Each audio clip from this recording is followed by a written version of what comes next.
गजब कई दिहनी ए भोला, गजब कई दिहनी ए भोला।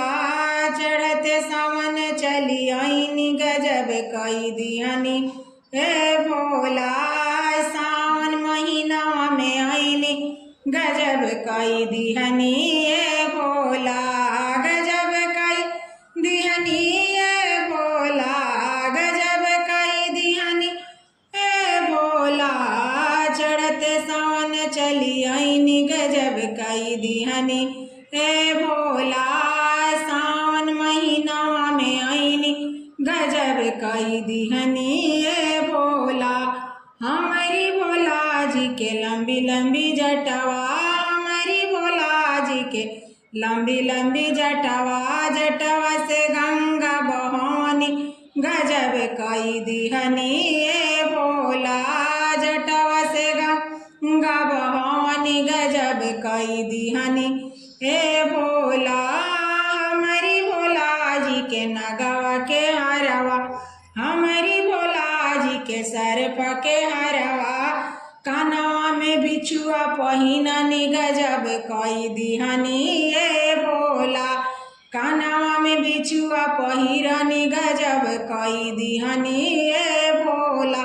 हमारी भोला जी के डाढ़े मिर्गा छालावा, हमारी भोला जी के डाढ़े मिर्गा छालावा। आंगवा में भसमी लगावनी, गजब कई दिहनी ए भोला। देहिया में भसमी लगावनी, गजब कई दिहनी ए भोला। हमारी भोला जी के त्रिशूल डमरुआ, हमारी भोला जी के त्रिशूल डमरुआ। डम डम डमरू बजवनी, गजब कई दिहनी ए भोला। डम डम डमरू बजैनी, गजब कई दिहनी ए भोला, गजब कई दिहनी ए भोला, गजब कई दिहनी ए भोला। चढ़ते सावन चली आईनी, गजब कई दिहनी ए भोला। सावन महीना में आईनी, गजब कई दिहनी ए भोला। हमारी भोला जी के भूत बैतलवा, हमारी भोला जी के भूत बैतलवा। भसहा के कोइनी सवरिया, गजब कई दिहनी ए भोला। भसहा के कोइनी सवरिया, गजब कई दिहनी ए भोला।